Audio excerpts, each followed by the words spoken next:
Hi folks, this is Don Meisner with the North Country Fishing Report. You know, season's just about come to an end. There's not very many out fishing now. Most of the boats have been put up, the docks are off the water, and it's getting colder and colder. But there's one type of sport fishing that we never talk about, and I think it's something you might not be aware of and you might be interested in.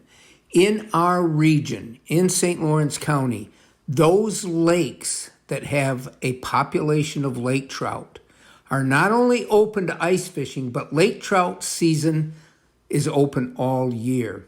So what's interesting about this, until the ice forms, it would be possible to go out in these lakes and you might have some incredible lake trout fishing, because in a lot of cases, people don't fish these lakes that much for lake trout, especially in the summer. Those fish are down in the deepest, coldest part of the water. But now the water temperature of the whole lake is getting colder, and these fish might not only become more active, but might start coming up. Now here's the thing. We've been talking a lot this year about vertical jigging for lake trout.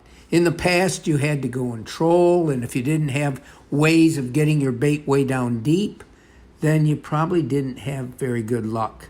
But you could really do something special now. And as I've said in other shows, I've talked about the fact that you get over a spot that you feel those fish might be in. You might have to travel and do this in a number of places, but then you just let either a metal trolling or jigging spoon down, like a rattle trap type of spoon, or you could use a bucktail jig or a jig with a plastic tail. And you could even bait them with a piece of worm if you want. Let it all the way down to the bottom and then reel it right straight up. Now, this really intrigues me. I may not have a chance to do it this fall, but I've fished some of these lakes before. And I'll give you some names. There's Trout Lake. There's Sylvia Lake. I'm not sure if Lake Bonaparte has fishing all year. You want to check before you do this. And throughout the Adirondacks also, there's probably a lot of lakes, not ponds so much, but lakes that have native lake trout that this is possible to do. You know, I know this isn't as exciting as talking about all the great bass fishing or the muskie fishing or so forth, but it still is fishing. And I've been known to even go out and fish for shiners just to feel the strike. You might give it a try this year.